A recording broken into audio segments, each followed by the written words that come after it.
Eh, la clase pasada habíamos visto sobre el problema de manera particular, habíamos hablado sobre algunas elecciones en las cuales los individuos se contradicen o más que se contradicen, violan ciertos supuestos que tienen que ver con de, supuestos del modelo de utilidad esperada, que es el modelo que habitualmente se enseñan en las universidades y que habitualmente tienen que ver con decisiones por parte de los individuos en cuanto a prospectos o elecciones que tienen que ver bajo riesgo. Ahora, aclarar un punto, cuando estamos analizando estos casos, no estamos en la idea de que eliminar el modelo de utilidad esperada y decir que el modelo de utilidad esperada no sirve para nada y que este es el modelo que se debiese utilizar, sino que simplemente lo que se busca es ver algunas complicaciones, algunos aspectos que podrían no estar considerando el modelo de utilidad esperada y que podríamos enriquecer el comportamiento, enriquecer el entender el comportamiento de los individuos a través de la utilización de otro modelo adicional o otro modelo alternativo al modelo de utilidad esperada. Y esa es la idea del modelo de la teoría prospectiva de Kahneman y Tversky. Entonces, habíamos quedado en dos puntos relevantes, o más que dos puntos, un punto relevante en la clase pasada, que tiene que ver con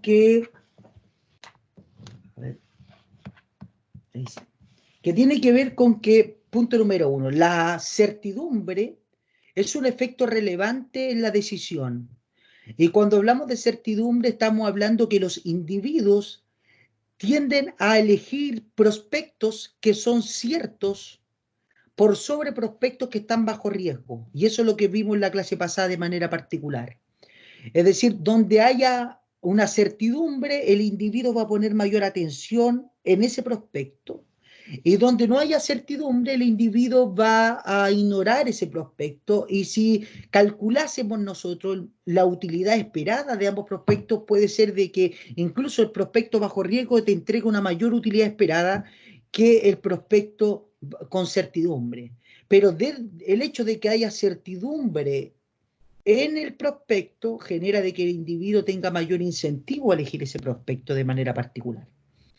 Entonces, hay problemas aquí, decimos nosotros, con el efecto certidumbre. El efecto certidumbre tiende a que el individuo valore más los prospectos que tienen certidumbre por sobre aquellos que no tienen certidumbre de manera particular. Y lo veíamos con dos ejemplos la clase pasada. En primera instancia hablábamos de este ejemplo y mostrábamos que la gente elige el prospecto B, ¿cierto? Y dice, ya, bueno, si la gente elige el prospecto B, ya, tendrá alguna razón por la cual elige el prospecto B. Es que valoran mejor el prospecto B, pero si transformamos lo mismo a dos prospectos bajo riesgo, sacamos el efecto certidumbre. ¿Por qué? Porque los 2.400 son seguros. Sacamos esos seguros y colocamos dos prospectos que sean equivalentes a este anterior, sean equivalentes a este ejemplo, pero bajo dos perspectivas bajo riesgo, la decisión se invierte. La gente elige el C antes que el D, siendo que el C y el D son equivalentes al A y el B. Entonces estamos, bueno, se están contradiciendo con sus mismas decisiones anteriores, al final son equivalentes unos con otros. Bueno, aquí a este efecto se llama efecto certidumbre, no, es que la decisión anterior había un pago seguro y ese pago seguro ancló o hizo que la gente valorase más lo seguro, que hace que decida esa, pero si le dan la misma alternativa con riesgo en ambas decisiones, la gente va a elegir ese. Entonces es el efecto certidumbre de alguna manera. Vamos, y ahora lo que vamos a ver, vamos a introducir otra adición al problema que tiene que ver con la violación de un supuesto desde el punto de vista de la teoría prospectiva, o mejor dicho, de la teoría de utilidad esperada, que él estudia la teoría prospectiva, que tiene que ser con lo que es la violación del efecto sustitución, o mejor dicho, de la sustitución del modelo de utilidad esperada. Y para eso voy a compartir, para entender primero a qué nos referimos con la sustitución en el modelo de utilidad esperada. Voy a compartir mi pizarra para mostrarle a qué nos referimos con la sustitución en el modelo de utilidad esperada, para que no haya problema con ese concepto.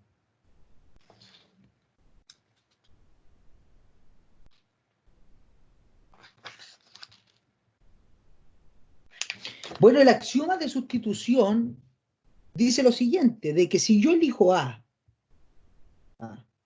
voy a cambiar el color del lápiz. Venía de una clase de micro 2 y en esa clase ocupé el lápiz rojo la última vez, entonces quedó rojo. Ya. Si yo elijo A y digo que A es estrictamente preferido a B, el modelo de utilidad esperada me dice que si a estos prospectos yo les multiplico una probabilidad, la misma probabilidad, y genero prospectos de riesgo, que daría A es un prospecto que tiene una probabilidad P, también va a elegir el individuo la alternativa A ante la alternativa B. Porque lo que estoy haciendo simplemente es agregando una probabilidad al problema. Pero al final, dado que los dos tienen asociada la misma probabilidad, no debería por qué alterarse la preferencia de parte del individuo de un prospecto sobre el otro, o de un pago sobre el otro. ¿Sí? Incluso dicen, si yo sigo haciendo este ejercicio iterativo de agregar probabilidades al problema, la relación de preferencia debe mantenerse estable. ¿Qué significa esto? Que si yo multiplico ahora una probabilidad R igual para todas, va a quedar A con una probabilidad P por R, también va a significar que es estrictamente preferido a B con la probabilidad P por R. Y si yo sigo haciendo lo mismo iterativamente y y fíjate, cada vez que yo agrego una probabilidad T, por ejemplo, yo lo que estoy haciendo es achicando las probabilidades y haciéndola cada vez más pequeña, pero no importa cuán pequeña yo haga las probabilidades, dado que son las mismas probabilidades que yo estoy generando sobre los prospectos, la relación de preferencias se debiera mantener. Ese se llama el axioma de sustitución. Es un axioma que considera que las probabilidades, o mejor dicho, los prospectos o las elecciones, las alternativas se multiplican con las mismas probabilidades, las decisiones se debiesen mantener para los individuos. ¿Sí? Eso es.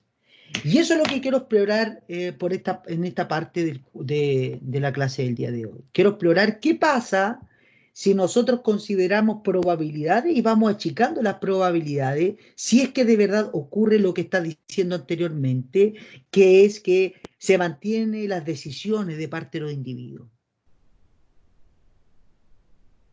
Entonces vamos a volver a la clase. Acá está. Entonces vamos a la siguiente diapositiva. ¿Qué tenemos acá? Tenemos dos juegos. Dos juegos que son idénticos, lo único que cambian son las probabilidades. Y fíjense, volvemos al mismo punto. Si yo al juego A o al 3, al problema 3, le multiplico una probabilidad, yo puedo generar el problema 4. ¿Qué probabilidad? Yo le multiplico 0,25. 0,8 por 0,25 me da 0,2. Voy a cerciorarme de que esa conclusión esté buena porque yo, para equivocarme en eso, soy bueno. ¿Por qué multiplicó 0,8 por 0,25? Lo que no, yo no es que lo que yo estoy diciendo, fíjate, acuérdate del concepto del criterio de sustitución. ¿Qué significa? Que si yo multiplico probabilidades a los mismos pagos y a los dos le multiplico la misma probabilidad todo el rato, la relación de preferencia se debiese mantener. Ignacia, Sí. ¿cierto? Sí. Entonces, Sí. lo que yo estoy haciendo, diciendo lo que yo le estaba diciendo delante. ¿Qué pasa si yo al prospecto, a este set de alternativas, A como B, a ambos dos, le multiplico 0,25 a sus probabilidades? Si yo multiplico 0,25 por 0,8 me da 0,2. Y aquí está el 0,2. Si yo multiplico al 100% 0,25 me da 0,25. Sí. Fíjate que esta alternativa dar los dos problemas, el 3 y el 4, son equivalentes en cuanto a la decisión, porque debiese mantenerse la elección de parte de los individuos, porque al final del día lo que estoy haciendo es generando una probabilidad, multiplicando a las dos alternativas una probabilidad, la misma probabilidad ambas dos, que es 0,25 en este caso. No sé si quedó claro, Ignacia, eso. Sí. A eso me refiero. Lo que estoy considerando es que, bueno, yo al problema 3 le multiplico una probabilidad de 0,25 y obtengo el problema 4. Entonces, si yo le multiplico la misma probabilidad a ambas alternativas, la decisión no debiese modificarse, porque al final lo que estoy haciendo es agregando una probabilidad igual a ambas alternativas. ¿Sí o no, Ignacia? Sí. No debiera modificarse. Pero ¿qué pasa? En la práctica, la decisión se modificó. En la práctica ocurrió que cuando tenían las probabilidades de 0,8 y seguro 3, la gente eligió la alternativa B. Y acá, en el problema 4, la gente eligió la alternativa opuesta. En este caso, la alternativa C. ¿Sí? Entonces hay una contradicción en lo que están haciendo. Y a esto también Kahneman y Sberki le llama que resalta el efecto certidumbre. Hay dos cosas. ¿Por qué? Porque en el problema A, en el problema 3, perdón, tenemos un pago seguro, que en este caso es 3.000. Y al ser ese pago seguro de 3.000, la gente se ancla a ese pago seguro y de inmediato quiere obtener lo seguro o prefiere lo seguro ante lo bajo riesgo. Pero cuando hacemos una sustitución que debiese mantener el orden de preferencia, pero al transformar este problema que tenemos seguro a dos prospectos bajo riesgo, la gente ve esos dos prospectos, los dos son bajo riesgo y toma la decisión en función de prospectos bajo riesgo. Y al final elige la C. ¿Sí? Entonces, ¿qué es lo que intenta denotar esto? Lo que intenta denotar es que primero se viola el axioma de sustitución. El axioma de sustitución se lo presenté delante, que tiene que ver con que si yo voy agregando probabilidades a las decisiones de los individuos, si yo estoy agregando siempre las mismas probabilidades, las decisiones no debiesen cambiar. Ese es el axioma de sustitución. Ese axioma se viola, es decir, hay una falla en ese axioma, en este problema, y ese axioma tiene que ver con volver al punto del efecto certidumbre. La certidumbre potencia a que los individuos violen estos axiomas de sustitución en el modelo de utilidad esperada, cosa que el modelo de utilidad esperada no lo tiene considerado. El modelo de utilidad esperada considera que la certidumbre es parte también de un problema de probabilidad, solamente que la probabilidad es de 100%. Pero para los individuos no existe la probabilidad 100%, significa 100% es que las cosas van a pasar y la tomamos así y no lo podemos anexar a problemas de riesgo, a algo que dice que es 100% de seguridad que va a ocurrir. No sé si me entienden. Entonces eso pasa en este problema particular. Y ahora, bajo la misma idea del problema sustitución, también mostraron el siguiente ejemplo. ¿Qué pasa si yo voy achicando las probabilidades? ¿Sí? Achicando, haciéndolo lo más pequeño posible, lo más pequeño posible. Fíjense acá. Fíjate que la probabilidad del 3000, acá fíjate los pagos son los mismos, 6000 y 3000, 6000 y 3000 para ambos juegos, pero fíjate que la probabilidad de 3000 es el doble a la probabilidad de los 6000. 0,45 versus 0,9, 90% versus 45% de probabilidad. ¿Cierto? La probabilidad de 3000 es el doble que la probabilidad de 6000. Acá abajo pasa lo mismo. La probabilidad de 3000 es el doble a la probabilidad de 6000. Entonces, fíjate, el peso probabilístico en ambas decisiones es el mismo.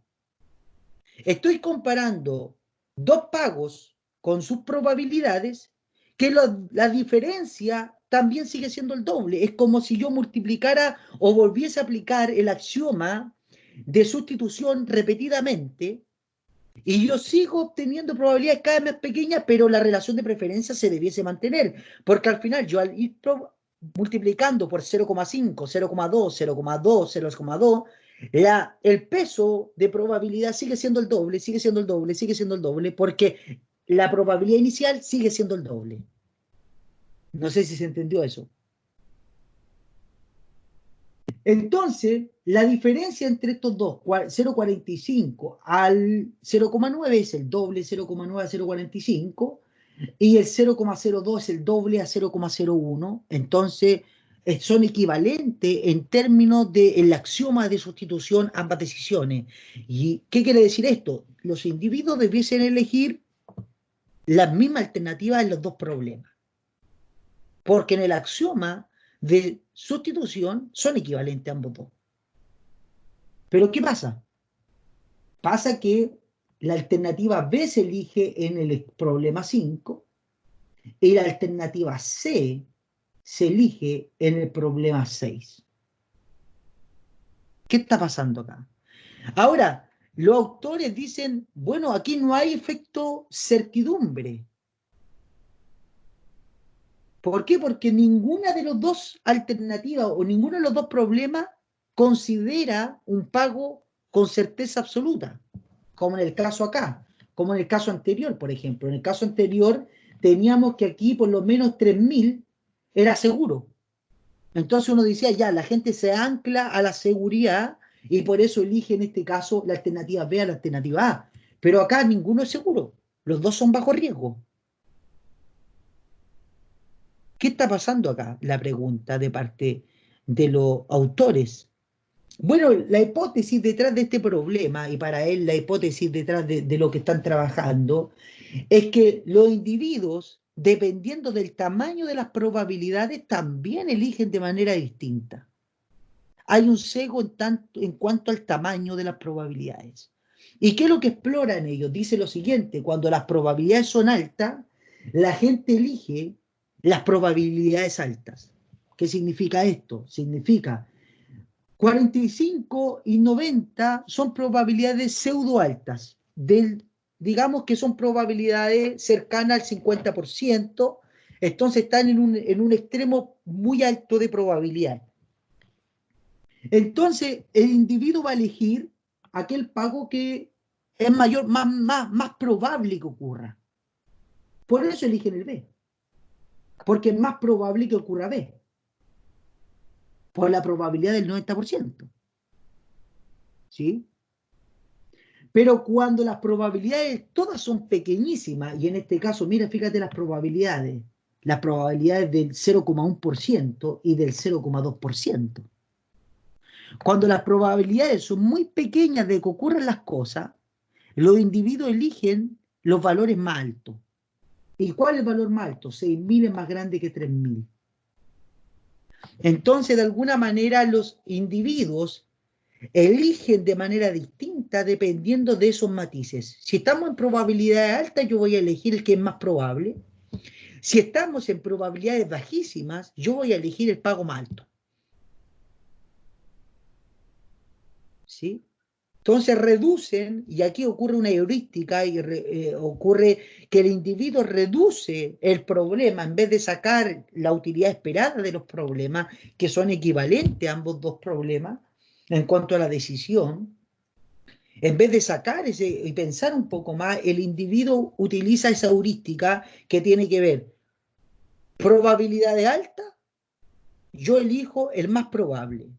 Probabilidades bajas, yo elijo el pago más alto.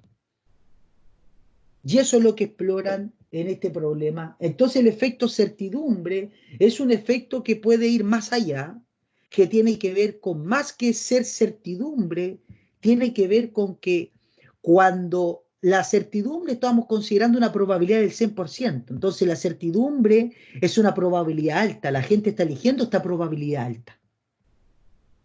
¿Sí?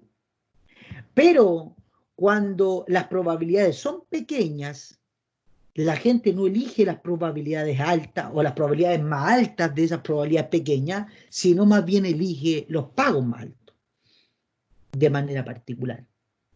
Entonces tenemos un problema ahí en que la función de probabilidad no es valorada linealmente, sino que más bien la función de probabilidad tiene un comportamiento distinto, si es probabilidad baja o si es probabilidad alta. Si es probabilidad alta, va a tener una manera de valorar la probabilidad. Si es probabilidad baja, va a tener otra manera de valorar la probabilidad. ¿Pregunta hasta acá?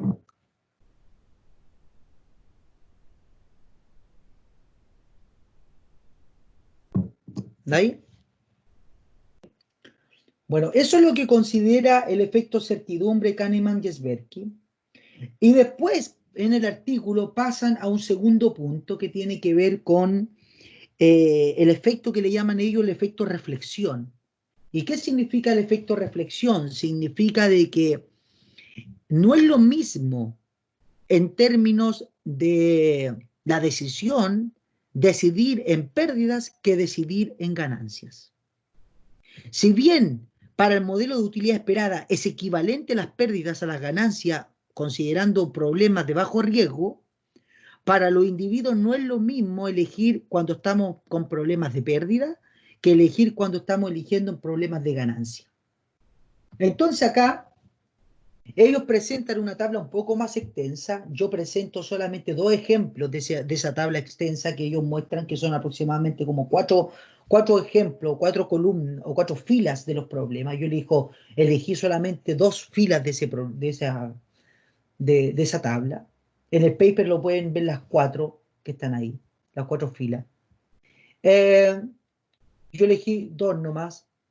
Pero lo que intentan denotar es este efecto que le llama él el efecto reflexión, en donde el individuo cuando está en pérdida elige de una manera distinta que cuando está considerando ganancias. A pesar, volvemos al mismo punto, debiese ser equivalente a la decisión.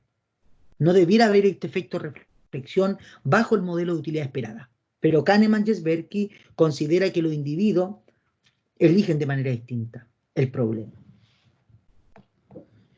Entonces, veamos. Problema 3. El problema 3 está eligiendo 4.000 con una probabilidad de 0,8 versus 3.000 seguro. Este problema ya lo habíamos visto en los apartados anteriores y la gente elige los 3.000 seguros, que tiene que ver acá. Acá. El problema 3. Ya lo habíamos visto, la gente elige el seguro. Entonces, básicamente, está volviendo a repetir el mismo problema. Pero ahora, a los individuos le dan a elegir entre perder 4.000 con una probabilidad del 80% o perder 3.000 con una probabilidad del seguro, o perder 3.000 seguro. La decisión, de acuerdo al modelo de utilidad esperada, debiese ser absolutamente la misma. Debiera seguir el individuo eligiendo los 3.000 seguros. Pero ocurre lo que le llama Kahneman y Tversky un efecto reflexión. La gente invierte la decisión. Prefiere la probabilidad o prefiere el prospecto con riesgo, es decir, los menos 4.000 por una probabilidad del 80%. Eso prefieren los individuos en ese problema particular. Ahora, ¿cuál es la hipótesis detrás del problema? ¿Cuál es la hipótesis de por qué los individuos cambian su decisión dependiendo si son seguros o si son bajo riesgo? Bueno, la hipótesis detrás es que los individuos, o mejor dicho, ellos dicen lo siguiente: cuando estamos en problemas positivos de ganancia, la gente va a querer ganancias seguras. Pero cuando estamos en pérdida, la gente va a preferir pérdidas bajo riesgo, no pérdidas seguras. Es decir, la gente en pérdida prefiere asumir riesgos. ¿Se entendió eso, no? Entonces, si tú vas a perder, prefieres correr el riesgo detrás de esa pérdida en vez de perderlo seguramente. Eso es la idea detrás de lo que dice Kahneman-Tversky. Por eso, la gente cuando está perdiendo dinero sigue apostando más a perder. ¿Por qué? Porque prefiere perder bajo riesgo que una pérdida segura. Si a ellos le dieran a decir, oye, retírate ahora, págame la mitad de lo que me debes y te retiráis, o jugáis un juego y tenéis con 50% de probabilidad de ganar y 50% de irte sin pagar nada, la gente prefiere seguir apostando al riesgo porque de alguna manera ellos consideran que la esperanza detrás de esa poca probabilidad que tengan de ganar es suficiente para seguir apostando al riesgo en la pérdida. ¿Sí?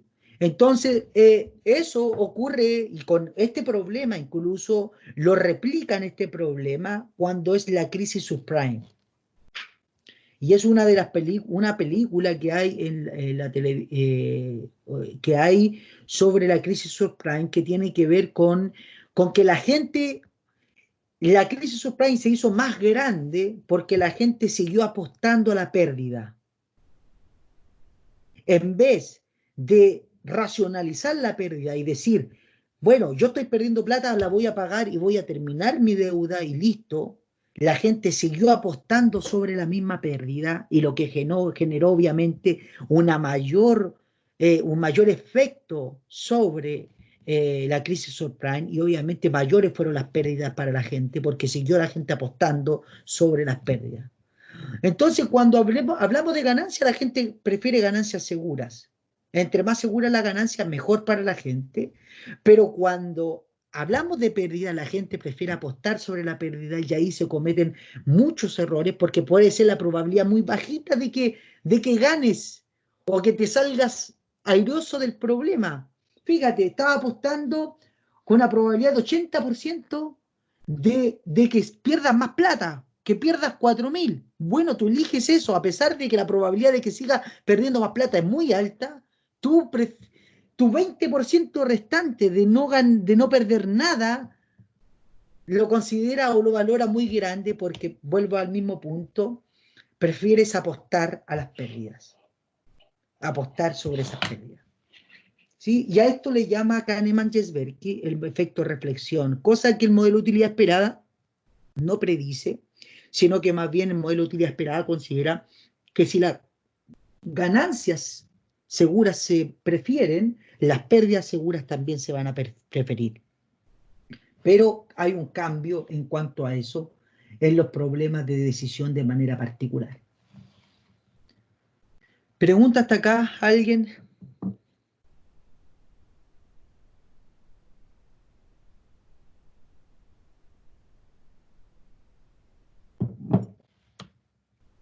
Continuemos. ¿No hay ninguna pregunta en el chat? No, ninguna pregunta. Espero que estén ahí porque es raro sentir el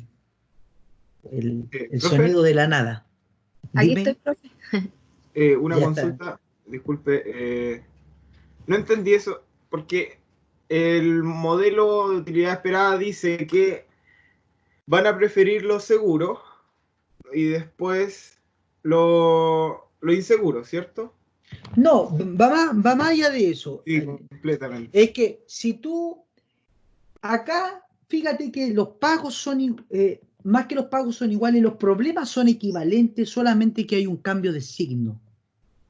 Fíjate que si tú cambias el signo del problema, sigue siendo la misma equivalencia en términos de probabilidad y en términos de utilidad esperada.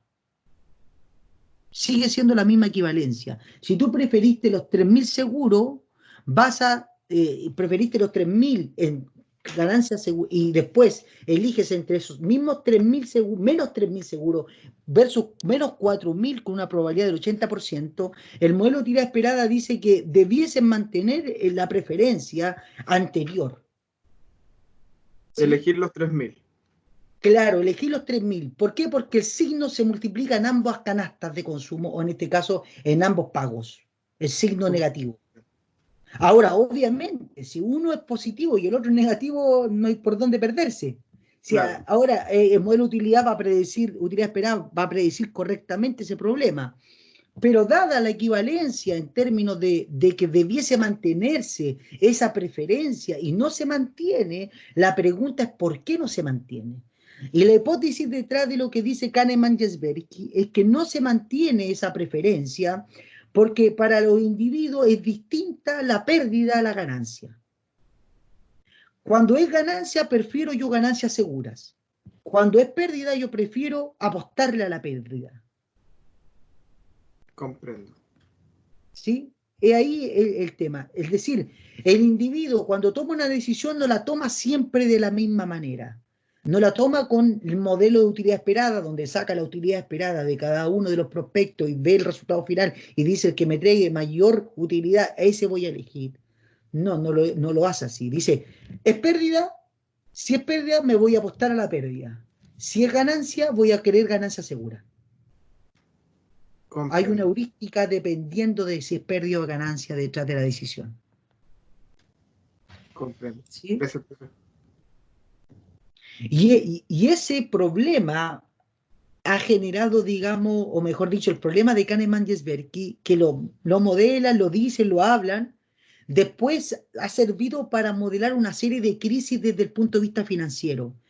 ¿Sí? Desde el punto de vista financiero tenemos la crisis subprime, otras crisis que han habido, digamos, en la banca, principalmente en Estados Unidos, en donde han estudiado por qué han sido tan grandes las crisis y se han dado cuenta que este efecto reflexión ha potenciado las crisis, porque la gente, en vez de retirarse de su problema de pérdida que está teniendo, sigue apostando sobre la pérdida y aún va teniendo mayores pérdidas. Y sigue apostando sobre la pérdida y en vez de retirarse, en vez de ya asumir la pérdida, porque fíjate, retirarte es asumir un pago seguro de tu pérdida.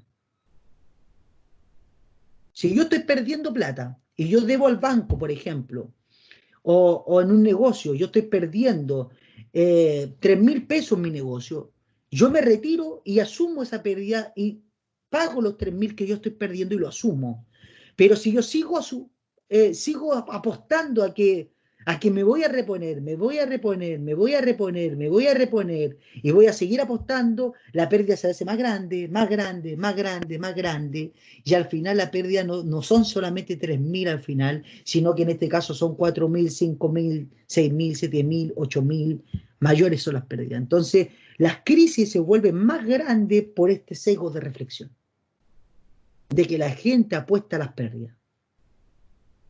¿Sí? Ahora, lo invito a estudiar el otro paper que está ahí mismo, en el apartado de esta clase. El otro paper habla de casos prácticos del modelo de la teoría prospectiva que han habido en términos de la finanza, en términos de los consumidores, en términos de han explicado comportamientos empíricos que han pasado sobre algunos aspectos y utilizan el modelo de perspectiva de Kahneman para explicar esos problemas o esos sesgos o de alguna manera esas fallas en cuanto a la manera como la gente toma las decisiones de manera particular. Entonces, También es complementario ese paper porque de alguna manera te permite entender la aplicabilidad detrás del modelo de la perspectiva de Kahneman, que para mí no es simplemente explicarlo, sino que entiendan también que hay una aplicabilidad práctica detrás del modelo. Ojo, yo hasta el momento no he explicado nada del modelo de perspectiva de Kahneman, ¿eh? Lo único que he hecho es viendo las fallas que tiene el modelo de utilidad esperada, explorando alguna hipótesis, pensando, o lo que hace Kahneman, dice, bueno, este efecto podríamos llamarlo efecto certidumbre. Después el modelo de Kahneman, después estos problemas lo modela Kahneman a través de su modelo de utilidad esperada y dice cómo tiene que ser el modelo para que pueda predecir estos comportamientos de manera particular. Sigamos. Otro problema que hay en el paper de Kahneman que tiene que ver con que la gente aísla aspectos de fase en términos de problema. Es decir, lo que ya pasó, el individuo lo toma como que ya pasó y cada nueva decisión o cada decisión que se realiza nuevamente es una nueva decisión y aísla todas las decisiones pasadas, a pesar de que el juego te dice que tienes que considerar las primeras partes o las primeras fases del juego o las primeras fases del problema de manera particular. Ahora, ¿qué consecuencias trae esto? El modelo de utilidad esperada, lo decía yo en uno de los supuestos acá, que tiene que ver con integración de valores. Fíjese que W es la riqueza final del individuo o la riqueza inicial. Lo que estamos considerando que cada vez a la riqueza o cada juego adicional es un juego que integra el juego anterior. La riqueza mía del presente y cada juego que voy haciendo hacia el futuro en términos de riesgo, voy integrando valores a mi riqueza del presente. Y eso es lo que considera el modelo de utilidad esperada, que hay una integración de valores, hay una integración del juego. No importa de que el juego haya pasado, yo lo tomo en consideración para poder de alguna manera agregar lo adicional a mi problema de manera particular.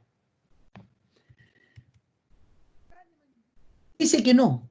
Dice que cada juego nuevo es un juego nuevo y el individuo lo que pasó, pasó. Es decir, el individuo no integra lo que pasó a su juego, sino que más bien piensa en el juego como si fuese un juego nuevo de manera particular. ¿Sí? Para eso, utiliza este juego de manera particular. Consideren las fases de estas dos jugadas. En la primera fase, existe una probabilidad de 0,75 de terminar la jugada sin haber ganado nada. ¿Sí? Y luego una probabilidad del 0,25 de pasar a la segunda fase. Entonces, fíjate que la probabilidad, fíjense que la probabilidad de este segundo juego no es 0,8, sino 0,25 por 0,8 y 1 por 0,25. ¿Por qué? Porque la probabilidad de llegar aquí es de 0,25. Entonces, el individuo que decide de acuerdo al modelo de utilidad esperada considera esa probabilidad de llegar acá, de llegar a este juego. De llegar a este juego, la probabilidad de llegar a este juego es de 0,25. Entonces, la probabilidad de que yo gane los 4.000 no es 0,8, sino que 0,25 por 0,8. No sé si entendieron eso.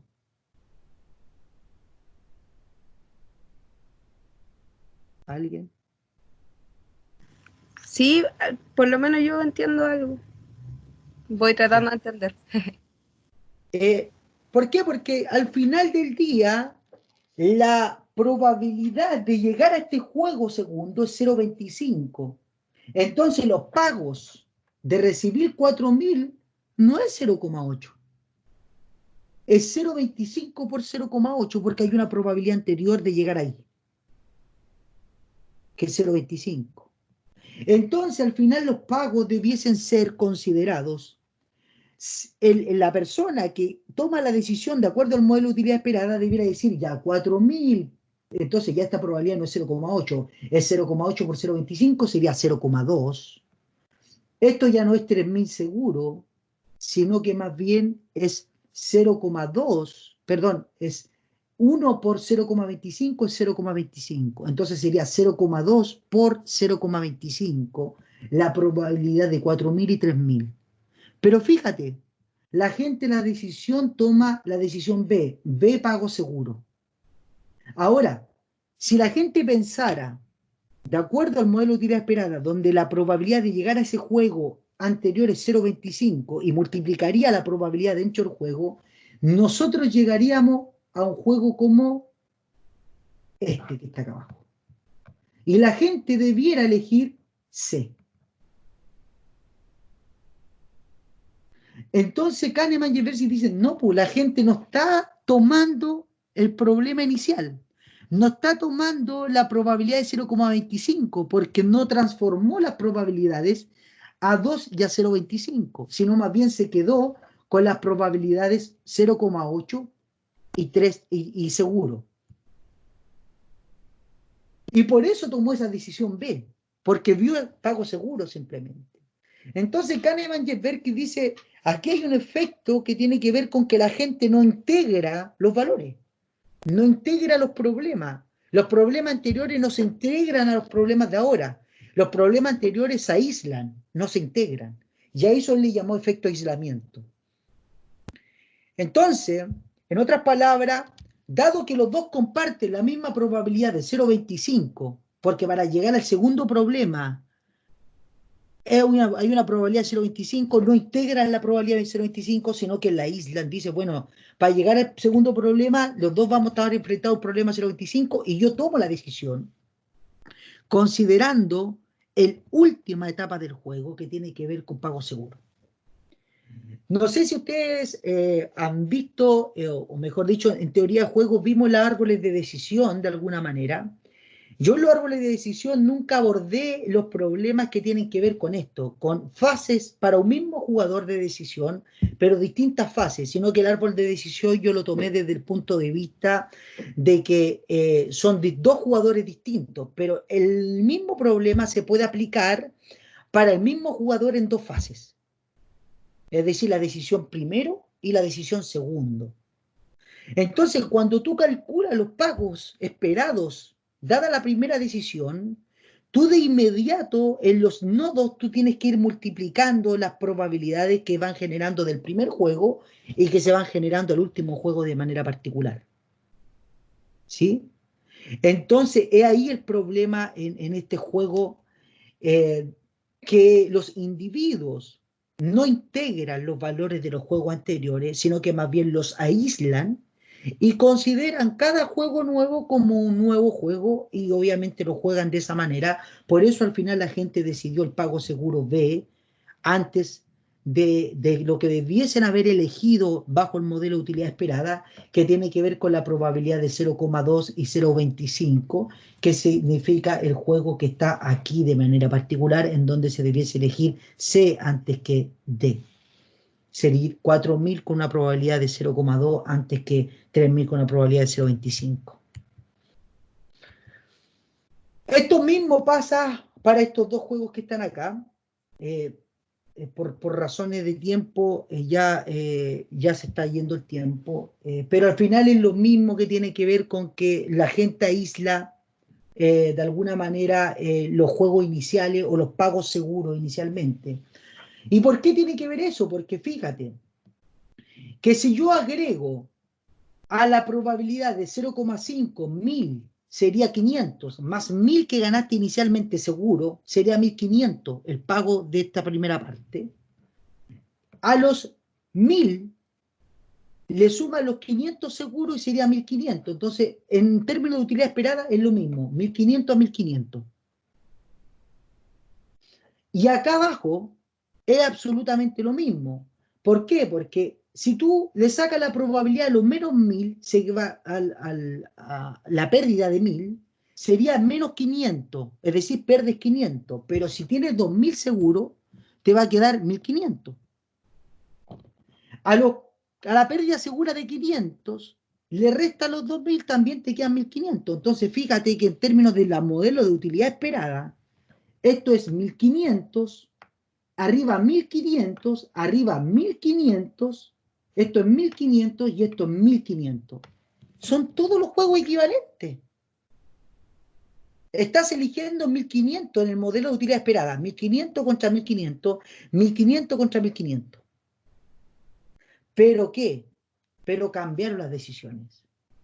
En el juego anterior, en el primero, la gente se fue por el lado seguro y el individuo nunca agregó los 2.000, porque si yo agrego los 2.000, me cambia un problema positivo.